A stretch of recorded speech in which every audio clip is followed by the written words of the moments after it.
بسم الله الرحمن الرحيم. ياسين والقرآن الحكيم إنك لمن المرسلين على صراط مستقيم تنزيل العزيز الرحيم لتنذر قوما ما أنذر آباؤهم فهم غافلون لقد حق القول على أكثرهم فهم لا يؤمنون إنا جعلنا في أعناقهم أغلالا فهي إلى الأذقان فهم مقمحون وجعلنا من بين أيديهم سدا ومن خلفهم سدا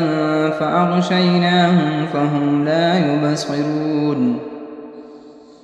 وسواء عليهم أأنذرتهم أم لم تنذرهم لا يؤمنون إنما تنذر من اتبع الذكر وخشي الرحمن بالغيب فبشره بمغفرة وأجر كريم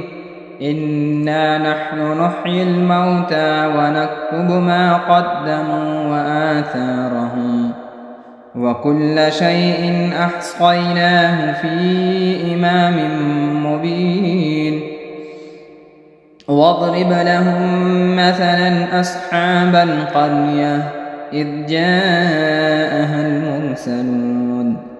إذ أرسلنا إليهم 2 فكذبوهما فعززنا بثالث فقالوا إنا إليكم مرسلون قالوا ما أنتم إلا بشر مثلنا وما أنزل الرحمن من شيء إن أنتم إلا تكذبون قالوا ربنا يعلم إنا إليكم لمرسلون وما علينا إلا البلاغ المبين قالوا إنا تطيرنا بكم لئن لم تنتهوا لنرجمنكم وليمسنكم منا عذاب أليم قالوا طائركم معكم أئن ذكرتم بل أنتم قوم مسرفون وجاء من أقصى المدينة رجل يسعى قال يا قوم اتبعوا المرسلين اتبعوا من لا يسألكم أجرا وهم مهتدون وما لي لا أعبد الذي فطرني وإليه ترجعون أأتخذ من دونه آلهة إن يردني الرحمن بضر لا تغن عني شفاعتهم شيئا ولا ينقذون إني إذا لفي ضلال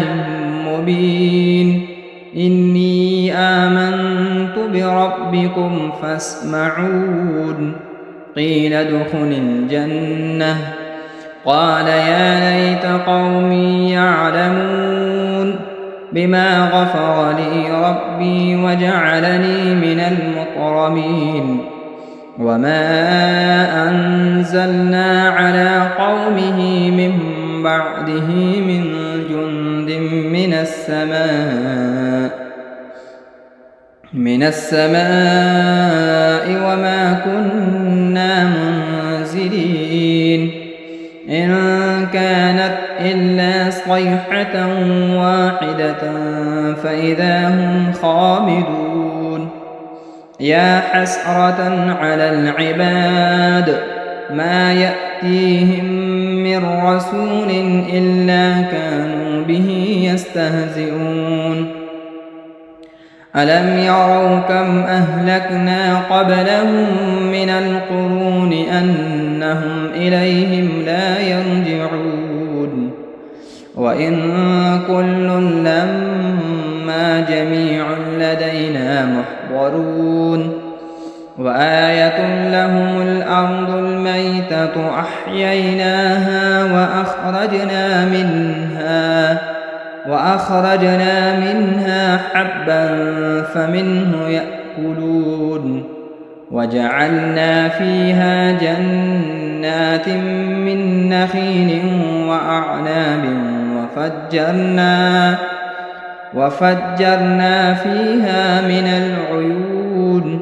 ليأكلوا من ثمره وما عملته أيديهم أفلا يشكرون سبحان الذي خلق الأزواج كلها مما تنبت الأرض ومن أنفسهم ومما لا يعلمون وآية لهم الليل نسلخ منه النهار فإذا هم مظلمون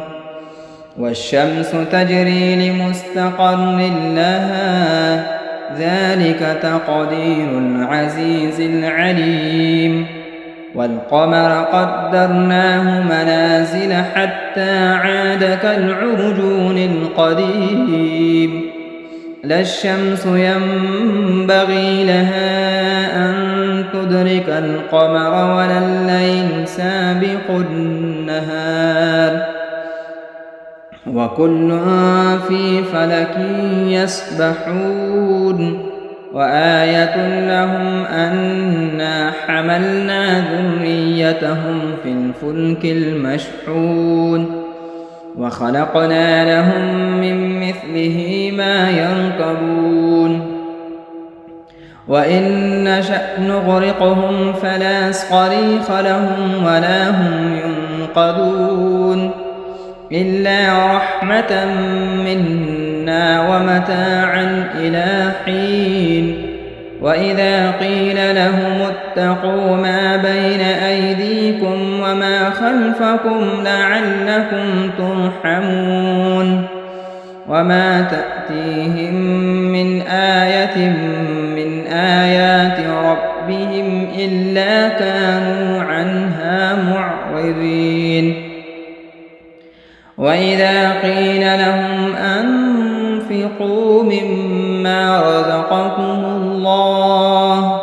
قال الذين كفروا للذين آمنوا أنطعم من لو يشاء الله أطعمه إن أنتم إلا في ضلال مبين ويقولون متى هذا الوعد إن كنتم صادقين ما ينظرون إلا صيحة واحدة تأخذهم وهم يخصمون فلا يستطيعون توصية ولا إلى أهلهم يرجعون ونفخ في الصور فإذا هم من الأجداث إلى ربهم ينسلون قالوا يا ويلنا من بعثنا من مرقدنا هذا ما وعد الرحمن وصدق المرسلون إن كانت إلا صيحة واحدة فإذا هم جميع لدينا محضرون فاليوم لا تظلم نفس شيئا ولا تجزون إلا ما كنتم تعملون إن أصحاب الجنة اليوم في شغل فاكهون هم وأزواجهم في ظلال على الأرائك متكئون لهم فيها فاكهة ولهم ما يدعون سلام قولا من رب رحيم وامتازوا اليوم أيها المجرمون ألم أعهد إليكم يا بني آدم ألا تعبدوا الشيطان إنه لكم عدو مبين وأن اعبدوني هذا صراط مستقيم ولقد أضل منكم جبلا كثيرا أفلم تكونوا تعقلون هذه جهنم التي كنتم توعدون اصلوها اليوم بما كنتم تكفرون اليوم نختم على أفواههم وتكلمنا أيديهم وتشهد أرجلهم بما كانوا يكسبون ولو نشاء لطمسنا على أعينهم فاستبقوا الصراط فأنى يبصرون ولو نشاء لمسخناهم على مكانتهم فما استطاعوا مضيا ولا يرجعون ومن نعمره ننكسه في الخلق أفلا يعقلون وما علمناه الشعر وما ينبغي له إن هو إلا ذكر وقرآن مبين لينذر من كان حيا ويحق القول على الكافرين أولم يروا أنا خلقنا لهم مما عملت أيدينا أنعاما فهم لها مالكون وذللناها لهم فمنها ركوبهم ومنها يأكلون ولهم فيها منافع ومشارب أفلا يشكرون واتخذوا من دون الله آلهة لعلهم ينصرون لا يستطيعون نصرهم وهم لهم جند محضرون فلا يحزنك قولهم إنا نعلم ما يسرون وما يعلنون أولم ير الإنسان أنا خلقناه من نطفة فإذا هو خصيم مبين وضرب لنا مثلا ونسي خلقه قال من يحيي العظام وهي رميم قل يحييها الذي أنشأها أول مرة وهو بكل خلق عليم الذي جعل لكم من الشجر الأخضر نارا فإذا أنتم منه توقدون أوليس الذي خلق السماوات والأرض بقادر على أن يخلق مثلهم بلى وهو الخلاق العليم إنما أمره إذا أراد شيئا أن يقول له كن فيكون فسبحان الذي بيده ملكوت كل شيء وإليه ترجعون بسم الله الرحمن الرحيم الرحمن علم القرآن خلق الإنسان علمه البيان الشمس والقمر بحسبان والنجم والشجر يسجدان والسماء رفعها ووضع الميزان ألا تطغوا في الميزان وأقيموا الوزن بالقسط ولا تخسروا الميزان والأرض وضعها للأنام فيها فاكهة والنخل ذات الأكمام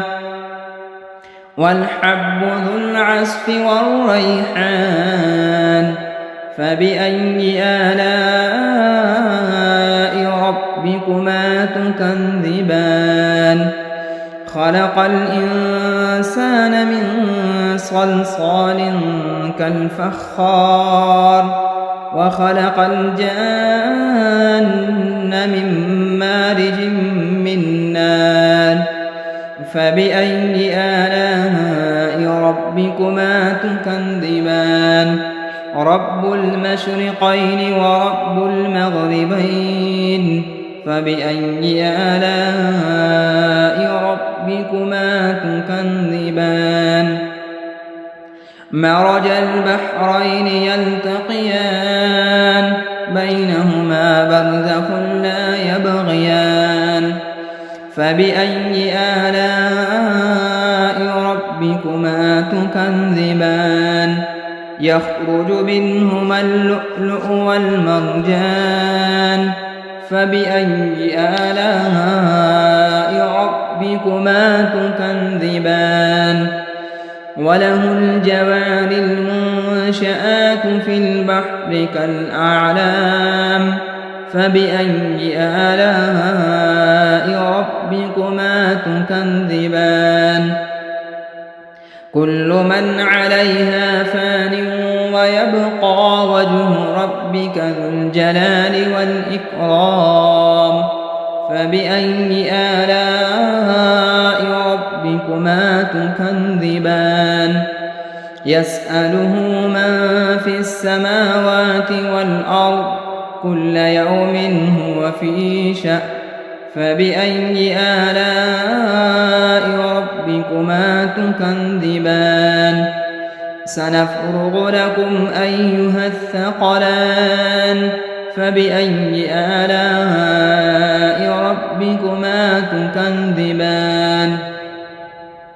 يا معشر الجن والإنس إن استطعتم أن تنفذوا من أقطار السماوات والأرض فانفذوا لا تنفذون إلا بسلطان فبأي آلاء ربكما تكذبان يرسل عليكما شؤاد من نار ونحاس فلا تنتصران فبأي آلاء ربكما تكذبان فإذا انشقت السماء فكانت وردة كالدهان فبأي آلاء ربكما تكذبان فيومئذ لا يسأل عن ذنبه إنس ولا جان فبأي آلاء ربكما تكذبان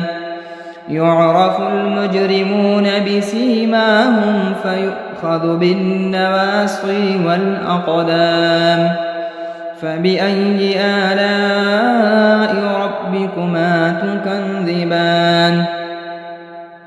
هذه جهنم التي يكذب بها المجرمون يطوفون بينها وبين حميم آن فبأي آلاء ربكما تكذبان ولمن خاف مقام ربه جنتان فبأي آلاء ربكما تكذبان ذواتا أفنان فبأي آلاء ربكما تكذبان فيهما عينان تجريان فبأي آلاء ربكما تكذبان فيهما من كل فاكهة زوجان فبأي آلاء ربكما تكذبان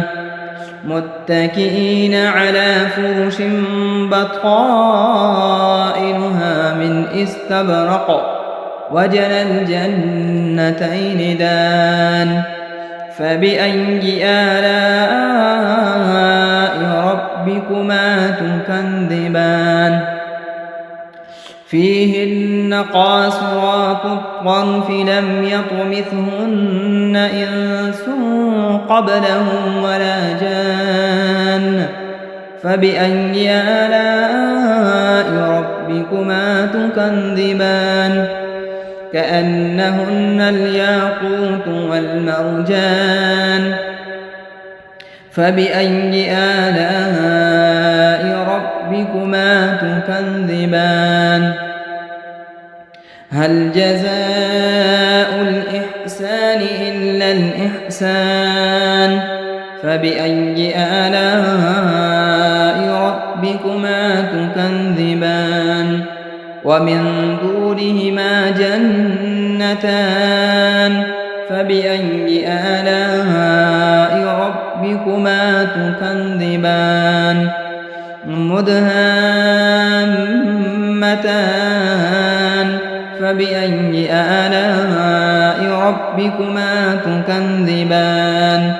فيهما عينان نضاختان فبأي آلاء ربكما تكذبان فيهما فاكهة ونخل ورمان فبأي آلاء ربكما تكذبان فيهن خيرات حسان فبأي آلاء ربكما تكذبان حور مقصورات في الخيام فبأي آلاء ربكما تكذبان لم يطمثهن إنس قبلهم ولا جان فبأي آلاء ربكما تكذبان متكئين على رفرف خضر وعبقري حسان فبأي آلاء ربكما تكذبان تبارك اسم ربك ذي الجلال والإكرام بسم الله الرحمن الرحيم إذا وقعت الواقعة ليس لوقعتها كاذبة خافضة رافعة إذا رجت الأرض رجا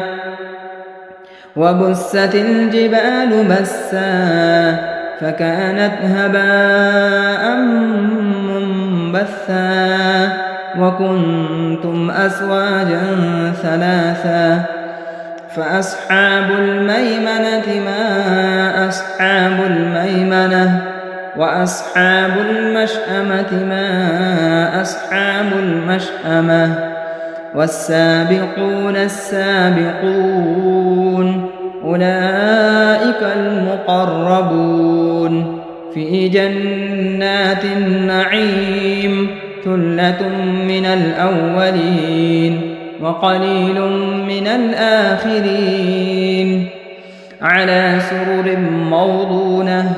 متكئين عليها متقابلين يطوف عليهم ولدان مخلدون بأكواب وأباريق وكأس من معين لا يصدعون عنها ولا ينزفون وفاكهة مما يتخيرون ولحم طير مما يشتهون وحور عين كأمثال اللؤلؤ المكنون جزاء بما كانوا يعملون لا يسمعون فيها لغوا ولا تأثيما إلا قيلا سلاما سلاما وأصحاب اليمين ما أصحاب اليمين في سدر مخضود وطلح ممدود وظل ممدود وماء مسكوب وفاكهة كثيرة لا مقطوعة ولا ممنوعة وفرش مرفوعة إنا أنشأناهن إنشاء فجعلناهن أبكارا عربا أترابا لأصحاب اليمين ثلة من الأولين وثلة من الآخرين وأصحاب الشمال ما أصحاب الشمال في سموم وحميم وظل من يحموم لا بارد ولا كريم إنهم كانوا قبل ذلك مترفين وكانوا يصرون على الحنث العظيم وكانوا يقولون أئذا متنا وكنا ترابا وعظاما أئنا لمبعوثون أوآباؤنا الأولون قل إن الأولين والآخرين لمجموعون إلى ميقات يوم معلوم ثم إنكم أيها الضالون المكذبون لآكلون من شجر من زقوم فمالئون منها البطون فشاربون عليه من الحميم فشاربون شرب الهيم هذا نزلهم يوم الدين نحن خلقناكم فلولا تصدقون أفرأيتم ما تمنون أأنتم تخلقونه أم نحن الخالقون نحن قدرنا بينكم الموت وما نحن بمسبوقين على أن نبدل أمثالكم وننشئكم فيما لا تعلمون ولقد علمتم النشأة الأولى فلولا تذكرون أفرأيتم ما تحرثون أأنتم تزرعونه أم نحن الزارعون لو نشاء لجعلناه حطاما فظلتم تفكهون إنا لمغرمون بل نحن محرومون أفرأيتم الماء الذي تشربون أأنتم أنزلتموه من المزن أم نحن المنزلون لو نشاء جعلناه أجاجا فلولا تشكرون أفرأيتم النار التي تورون أأنتم أنشأتم شجرتها أم نحن المنشئون نحن جعلناها تذكرة ومتاعا للمقوين فسبح باسم ربك العظيم فلا أقسم بمواقع النجوم وإنه لقسم لو تعلمون عظيم إنه لقرآن كريم في كتاب مكنون لا يمسه إلا المطهرون تنزيل من رب العالمين أفبهذا الحديث أنتم مدهنون وتجعلون رزقكم أنكم تكذبون فلولا إذا بلغت الحلقوم وأنتم حينئذ تنظرون ونحن أقرب إليه منكم ولكن لا تبصرون فلولا إن كنتم غير مدينين ارجعونها إن كنتم صادقين فأما إن كان من المقربين فروح وريحان وجنة نعيم وأما إن كان من أصحاب اليمين فسلام لك من أصحاب اليمين وأما إن كان من المكذبين الضالين فنزل من حميم وتصلية جحيم إن هذا لهو حق اليقين فسبح باسم ربك العظيم بسم الله الرحمن الرحيم تبارك الذي بيده الملك وهو على كل شيء قدير الذي خلق الموت والحياة ليبلوكم أيكم أحسن عملا وهو العزيز الغفور الذي خلق 7 سماوات طباقا ما ترى في خلق الرحمن من تفاوت فارجع البصر هل ترى من فتور ثم ارجع البصر كرتين ينقلب إليك البصر خاسئا وهو حسير ولقد زينا السماء الدنيا بمصابيح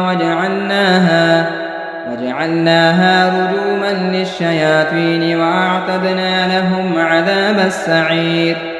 وللذين كفروا بربهم عذاب جهنم وبئس المصير إذا ألقوا فيها سمعوا لها شهيقا وهي تفور تكاد تميز من الغيظ كلما ألقي فيها فوج سألهم خزنتها ألم يأتكم نذير قالوا بلى قد جاءنا نذير فكذبنا وقلنا ما نزل الله من شيء إن أنتم إلا في ضلال كبير وقالوا لو كنا نسمع أو نعقل ما كنا في أصحاب السعير فاعترفوا بذنبهم فسحقا لأصحاب السعير إن الذين يخشون ربهم بالغيب لهم مغفرة وأجر كبير وأسروا قولكم أو اجهروا به إنه عليم بذات الصدور ألا يعلم من خلق وهو اللطيف الخبير هو الذي جعل لكم الأرض ذلولا فامشوا في مناكبها وكلوا من رزقه وإليه النشور أأمنتم من في السماء أن يخسف بكم الأرض فإذا هي تمور أم أمنتم من في السماء أن يرسل عليكم حاصبا فستعلمون كيف نذير ولقد كذب الذين من قبلهم فكيف كان نكير أولم يروا إلى الطير فوقهم صافات ويقبض ما يمسكهن إلا الرحمن إنه بكل شيء بصير أمن هذا الذي هو جند لكم ينصركم من دون الرحمن إن الكافرون إلا في غرور أمن هذا الذي يرزقكم إن أمسك رزقه بل لجوا في عتو ونفور أفمن يمشي مكبا على وجهه أهدى أم من يمشي سويا على صراط مستقيم قل هو الذي أنشأكم وجعل لكم السمع والأبصار والأفئدة قليلا ما تشكرون قل هو الذي ذرأكم في الأرض وإليه تحشرون ويقولون متى هذا الوعد إن كنتم صادقين قل إنما العلم عند الله وإنما أنا نذير مبين فلما رأوه زلفة سيئت وجوه الذين كفروا وقيل هذا الذي كنتم به تدعون قل أرأيتم إن أهلكني الله ومن معي أو رحمنا فمن يجير الكافرين من عذاب أليم قل هو الرحمن آمنا به وعليه توكلنا فستعلمون من هو في ضلال مبين قل أرأيتم إن أصبح ماؤكم غورا فمن يأتيكم بماء معين صدق الله مولانا العظيم.